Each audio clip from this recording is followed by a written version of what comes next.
And now, a tale well calculated to keep you in suspense. It is a wise father that knows his own child. Listen now to The Juvenile Rebellion, starring Jimsy Summers and Court Benson, and written especially for suspense by Robert Senadella.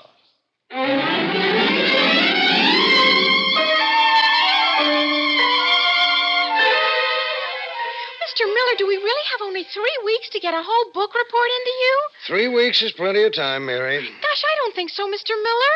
I mean, we've got to read a whole book and then think about it and then write a book report. That's little Mary Newhall, one of my students. My name is Ethan Miller, and I teach English in the junior high school in Tewksbury. You've gathered that Mary Newhall wasn't my very best student. She was a C-plus student, sometimes a B-minus student.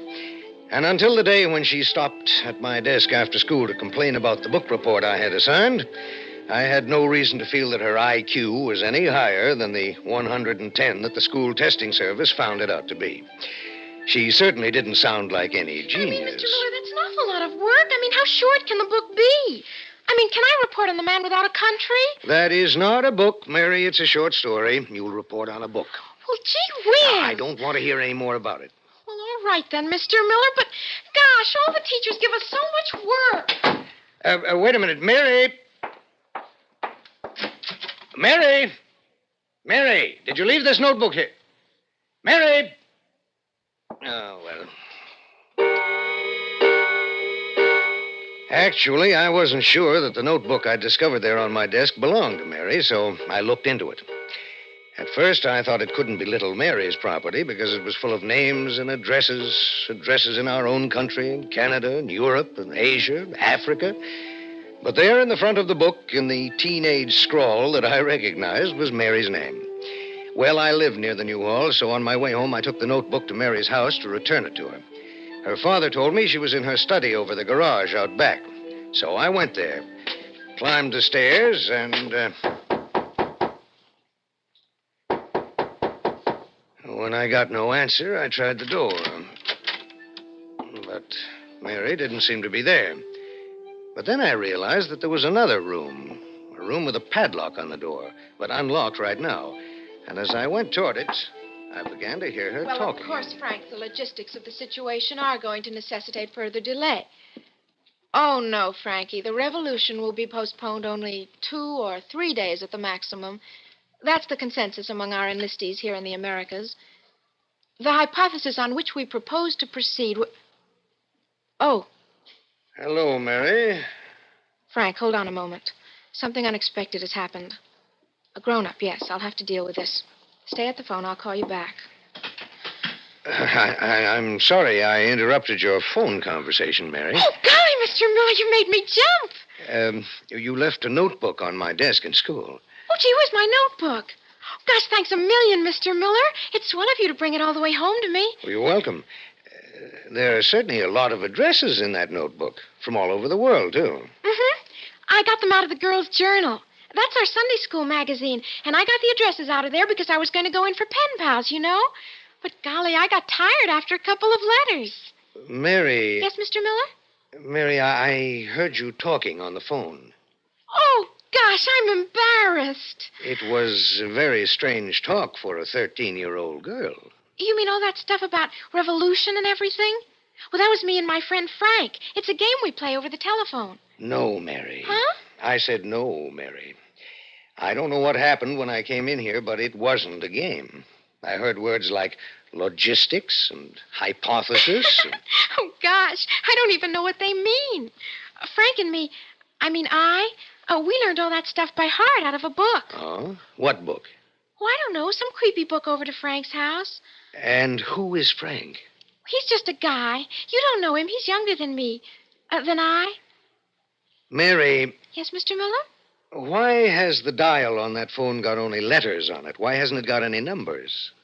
Oh. Or any wires? Oh, Mr. Miller, you caught me. There isn't any Frank. I just pretend over the toy telephone, that's all. I don't think so. Huh? I could hear Frank's voice, or somebody's voice, answering you on that phone. Mary, Yes, sir? I want the truth. About what, Mr. Miller? About you, about Frank, about that telephone, about why there's a padlock on the door of this room, about this revolution you were talking about, and about that notebook. It's not just a list of pen pals now, is it? You want to know quite a lot. I certainly do. All right. But how did that door close? I closed it. You never moved. You never touched it. You just sat there and it closed behind me.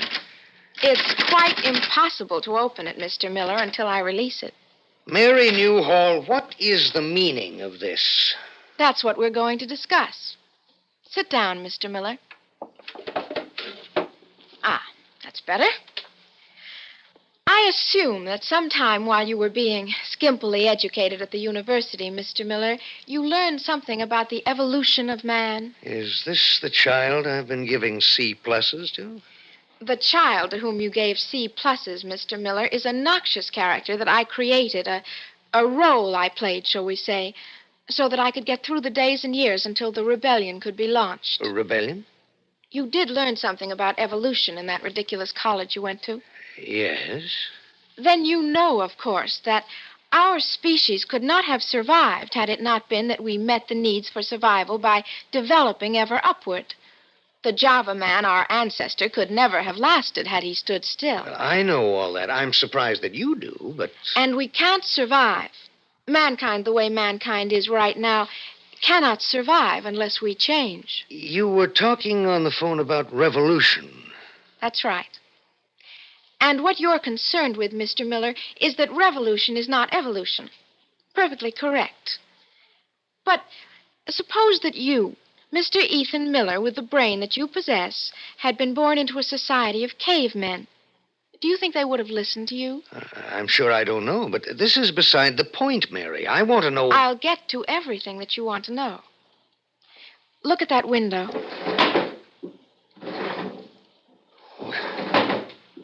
How did you make that happen? Want to hear some music? We haven't got a phonograph here, have we? No. And yet, listen. Good heavens. If you, as you are now, had been born into the age of the caveman, Mr. Miller, you would have been as far in advance of him as I am in advance of you. Now tell me something. Do you want to turn the world over to me? Do you want me to govern you? Well, I believe in self-government. That's the answer you would have got from the caveman. You would have had to revolt. So my friends and I are going to have to revolt. Your friends? Mutants. I'm a mutant, and there are a couple of million like me, all of us children chronologically, but all of us infinitely wiser than you grown-ups. If we leave the world to you, the world will perish. So we're taking over. We'll launch our revolution quite soon now. Mary Newhall, open this door. I want to get out of here. No, Mr. Miller. Unfortunately, you're never going to get out of this room. I'm afraid you're the first victim of our revolution.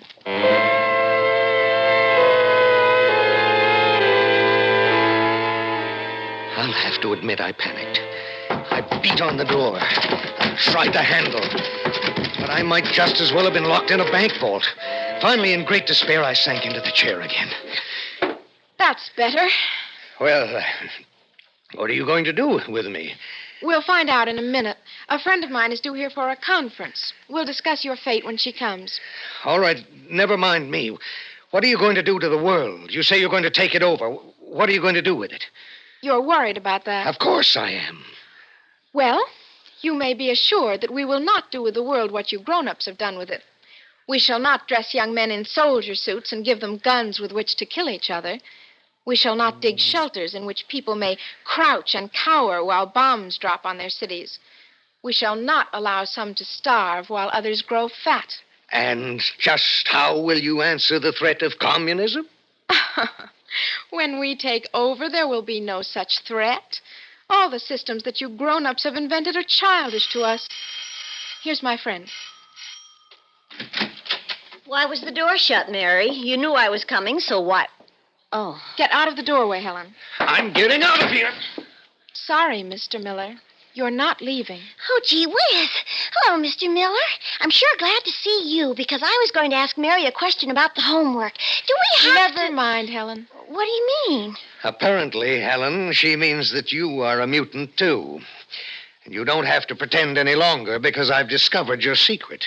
Oh. It's quite true, Helen. In that case, Mary, we shall have to immobilize him. I know. I've been waiting for you. This, of course, is a test of our principled position. What principled position, for heaven's sake? I know. Have you talked to Frank about it? Not yet. I'll call him now. Frank? Mary here. No, the grown-up is still here. And now that Helen's arrived... What's that? Well, yes. Immobilization, of course. But the question is which type of immobilization. We can't let him out of this room. Did you hear, Helen? She's right, of course. If he gets out of this room, we wouldn't have any power to... Mm-hmm. Freezing, huh? You think freezing fits in with our principles? It's rather a nice problem. I think perhaps you're right, though.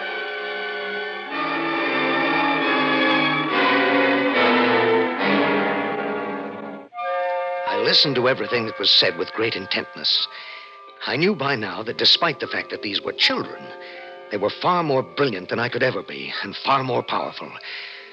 It chilled my blood to hear that they contemplated freezing me, whatever dreadful thing that might mean. But I didn't let myself give way to any further panic. I had noted carefully that to call Frank, Mary had simply dialed F. And I found one small hope in what I heard. It came when Mary said that if I got out of the room, they would have no power over me. That meant that whatever diabolical scientific processes were open to them, its wizardry would not work out in the open air, out of this room. I determined to get out as soon as possible. Well, all right, Frank. Let me consult Helen. Freezing, Helen? Frank feels that's nonviolent. He may be making a distinction without a difference, but I suppose he's right. Pragmatically, he's certainly right. Frank, Helen agrees. We'll telephone you when we've accomplished the freezing. You children seem to have some ethical problem. We do indeed. We have to take care of you, immobilize you. But we have to do it in a non-violent way.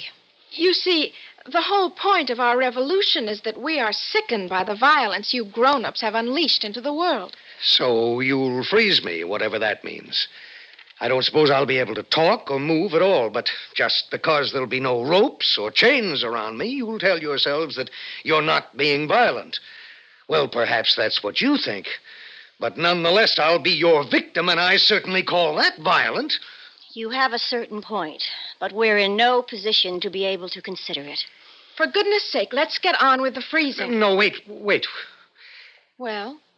Well, look, this has all been a tremendous surprise to me. It's hard for me to take in. You can understand that. But if you can convince me that you really have learned so much more than grown-ups have, I know you're not the children I thought you were, but show me how wise and powerful you are. Maybe I could be reconciled to what's going to happen to me. What do you want us to do? Well, before you came, Mary seemed to pluck music right out of the atmosphere. Can you do that? Don't listen to him, Helen. Why not? What harm is there in it? Yes, Mr. Miller, I can. Listen.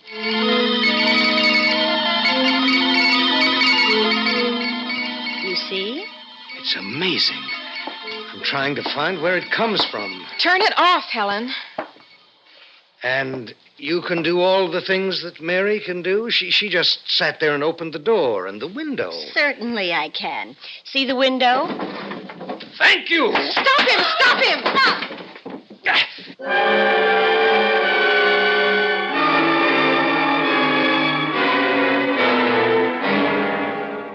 It was a 2-story drop, and I'm not as young as I used to be. I was stunned for a bit, just lying there. And then I heard those children right behind me. I didn't have time to think of how ludicrous this chase was. A grown man pursued by 2 children.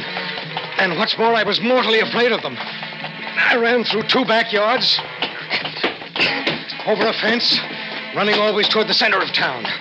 I was headed toward the police station. I wanted those children, those monsters, captured and locked up. And they kept right after me. One thing I was pretty sure. I had to gamble on it. They could hurt me only in that room over Mary's father's garage, where they hid their infernal gadgets. If I could maneuver them into an alley. And then, finally, there was the alley between the police station and the East End garage. I ran into it. And I turned to face them. Come on, Helen, in here. I'm coming.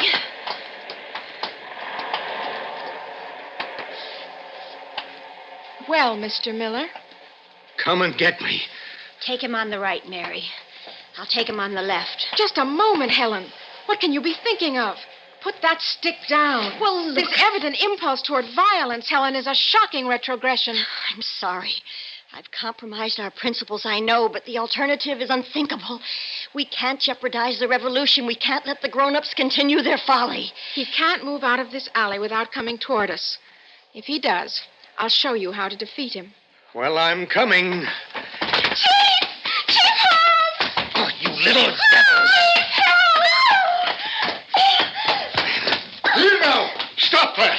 Stop! All right, Chief. All right. I'll let them go, but you grab hold of them. Arrest them. Oh, thank you, Chief. Thank you.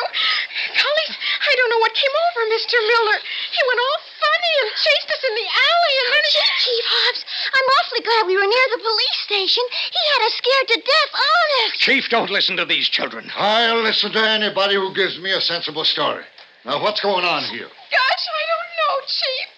Mr. Miller started chasing us and yelling things we didn't understand. Well, now, I can't believe that of Mr. Miller. Well, gee whiz, we couldn't either. We didn't even run at first, did we, Mary? No, but then when he started to grab us... Ethan Miller, did you lay a hand on these children? Yes, but... There's a state law against that, you know. Chief, will you listen to me? Oh, he scares me the way he shouts. All right now. All right now. Calm down, everybody. I'll listen to you, Ethan. Chief, these children are planning to overthrow the government. Now, what kind of talk is Now, that? wait a minute. Let me start over again. Look in her pocket there. See that notebook? Give him the notebook, Mary. Yes, I'll take that notebook. What about it? Oh, it's my pen pal's notebook. That's right. Mary has a lot of pen pals. Gosh, she writes more letters and things. Look at the names and addresses in that notebook, Chief. Yes, I know she says they're pen pals. Let me tell you, if you check with the post office, you'll find she's never written to any of those addresses. What are they here for, then? Because I write to them. That's right. They're her pen pals. She doesn't write to them. She telephones them. Now, wait a minute. Here's one in Tibet. You wanted me to believe she telephones him? Oh, look, Chief. These children, believe it or not, are engaged in a conspiracy. Gosh, Mr. Miller's flipped his lid. Looks that way to me, too, Ethan. Chief, I've been a school teacher in this town for 7 years. Did I ever seem crazy to you before? Nope. All right. Now let's suppose I am accused of something. What am I accused of? Hitting the kids. Molesting them. All right. Now, I claim there's something very, very wrong with these kids. Maybe my claims sound pretty strange to you, but, well, look. If the kids are innocent, they certainly would be willing to sit and wait for a while in the station house if you asked them to. Now, wouldn't they? Well, I should hope they'd respect me badge. All right. Take them to the station house and have them wait. And let me go. Give me half an hour. I guess my record in this town has earned me that much consideration, hasn't it? What do you want a half hour for? To gather evidence. All right, Ethan. You kids willing to come along to the station house with me? Gee, I don't mind. How about you, young lady? Me? Gosh, I don't mind waiting. If Mr. Miller wants half an hour, gee whiz, it's all the same to me. But, Mr. Miller, I feel sorry for you. You're not going to find any evidence.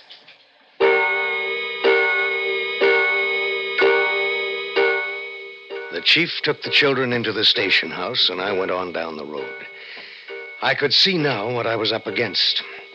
And I knew that my only chance was to find something, I didn't know what, in that room where Mary and Helen had me cornered. I went there, and I started searching.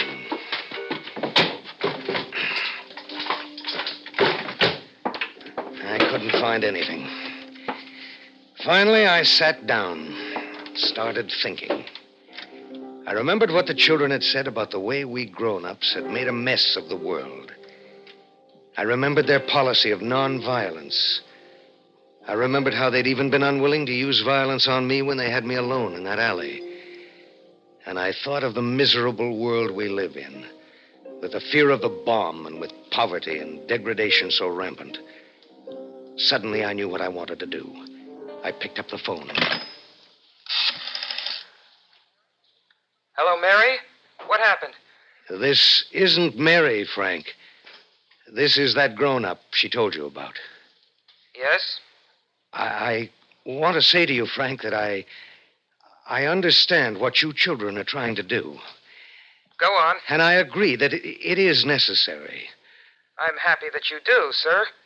That makes you somewhat brighter than most of mankind. But there's just one thing. What's that? Look, postpone your revolution. Why? Give us a chance. I'll tell the other grown-ups. No. I'll preach to them. No. I'll tell them that it's time we started being neighbors and brothers to each other. Give us a year. No. Give us 6 months. No. You grown-ups have had your chance. Your day is past.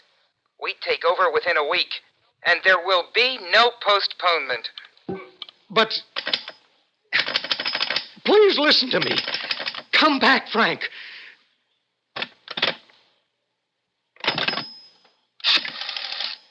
Hello? Hello? Please answer. It was a toy phone again, and there was no other evidence. I went slowly down to the police station.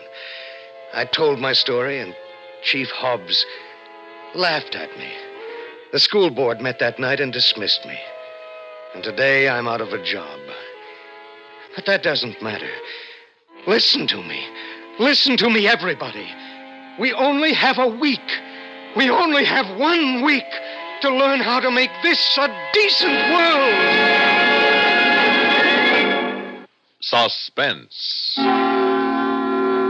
You've been listening to The Juvenile Rebellion, starring Jimsy Summers and Court Benson, and written especially for Suspense by Robert Senadella. Starting the week at Arthur Godfrey time, guest host Sam Levinson enlivens this popular CBS radio network show with his unique brand of comedy. He'll be ably supported by lovely Connie Mitchell and those Puerto Rican jazz stylists, the Four Amigos. On Tuesday, the old master himself will be back from vacation, raring to go, and ready to welcome one and all to Arthur Godfrey time each weekday morning right here.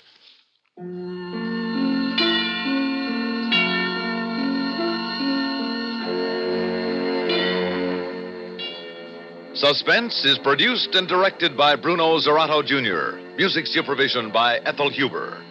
Also featured in tonight's story were Pat Hosley as Helen, Joseph Boland as Chief Hobbs, and Ronald Liss as Frank. Listen again next week when we return with The Green Idol, written by Jack Bundy. Another tale well calculated to keep you in suspense. Phil Rizzuto's Sports Time scores with fans Monday through Saturday on the CBS Radio Network. You've been listening to the OTR Gold Network. Find more classic radio at otrgold.com.